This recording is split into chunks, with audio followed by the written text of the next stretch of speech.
Encontrar un hogar en la Florida nunca había sido tan fácil. Aún así, necesitas ayuda en el proceso de compra de tu vivienda. Para que empieces a construir tu futuro sintiéndote apoyado. Si de bienes raíces se trata, recuerda que hay una gran opción poniéndole corazón. Rosy Guzmán, Realtor venezolana en la Florida. Queridas amigas y amigos, bienvenidos a este programa Actualidad con Alexis Ortiz por Bienvenidos Venezolanos TV. Hoy vamos a hablar sobre un tema muy exigente. Se trata de esa gran confusión que se ha creado con los resultados electorales del Perú. Y para hablar de esto hemos invitado a uno de los más emblemáticos analistas internacionales de Venezuela y Latinoamérica, Marco Villamil. Bienvenido, Marco. Igualmente, gracias por invitarme, Alexis. Bueno, hermano, ¿qué es lo que está pasando en el Perú finalmente? Mira, lo último, una encuesta publicada por la encuestadora Datum arroja que el 65% de los peruanos creen que hubo fraude electoral. Yo sospecho que dadas las peculiaridades del sistema político peruano y en general latinoamericano, vamos a reconocerlo, va a ser muy difícil que ya ha pasado tantos días y que la situación al final parece que ya es una resignación a la victoria del señor Castillo más que otra cosa, con tantas centenares de actas que han sido impugnadas y que no se sabe, al final no hay transparencia. Una característica esencial de todo sistema electoral es que sea transparente, que sea idóneo, que sea claro, que la gente pueda seguir paso a paso. Es el opuesto, para citar simplemente un ejemplo contrario, el de Uruguay. Ahí nunca hay problema, ahí nunca hay, al mismo día en la noche se sabe el resultado.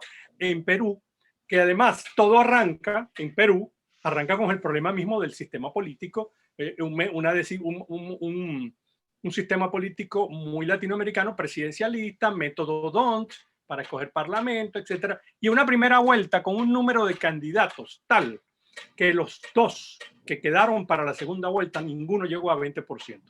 Ya me podrás decir tú qué característica, qué se podía prever con otra característica. En un país donde el parlamento está sumamente desprestigiado, o sea, la clase política, y luego un país que en los últimos 35 años,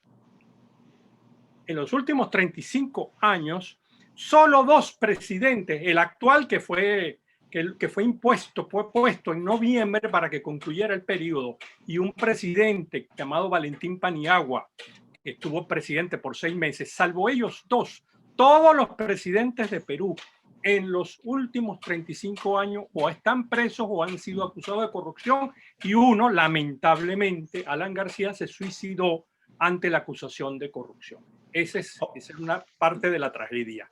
Un sistema político totalmente destruido. Perú, un país tan querido, con una democracia que creíamos sólida, además con un crecimiento económico sostenido. Eso, sin duda alguna. Yo estuve, cuando la elección de Humala, yo estuve dando unos cursos en distintas ciudades de Perú a candidatos al Parlamento, promoviendo, el objetivo central era promoviendo coaliciones, porque el método electoral, que es una variante del llamado método D'Hondt, del señor ese belga de apellido D'Hondt, sí, de representación proporcional, parecido al que tiene en Colombia, al que tenemos en Venezuela, etcétera, promueve las coaliciones y castiga la falta de unidad. Y yo fui a dar una serie de conferencias explicando las razones por las cuales era importante la unidad de los demócratas, la unidad de los partidos demócratas en Perú para esa elección. Y me di cuenta, una de las cosas que me llamaba la atención era el extraordinario desarrollo económico en ese momento, y sin embargo una clase política que no estaba a la altura, cosa que está sucediendo con la pandemia. La pandemia ha desnudado, entre otras cosas, una clase política que no ha estado a la altura, salvo las además un crecimiento económico que excluyó a una buena parte de la población, sin duda alguna, la parte de la población más proletaria, más indígena, etcétera, etcétera. Pero ahora hay unas proposiciones por allí de que la OEA haga finalmente una auditoría electoral en Perú para que el presidente que salga electo tenga credibilidad, porque tal como están las cosas, cualquiera que sea proclamado ganador va a aparecer como una figura fraudulenta.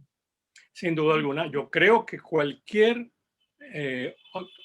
acción de un organismo multilateral como la OEA, por ejemplo, que permita lo que decía antes, que haya más transparencia en el resultado final, tiene que ser bienvenida. Y tiene que ser aceptada por todas las partes. Le conviene a todo el mundo. Le conviene a todo el mundo. Sí, señor. Bueno, este fue Marco Villasmir hablándonos de esa gran confusión electoral en el Perú. Muchísimas gracias, queridas amigas y amigos, por habernos visto y escuchado. Y muchísimas gracias a ti, mi querido Marco. Hasta luego, Alexis. Muchas gracias por invitarme.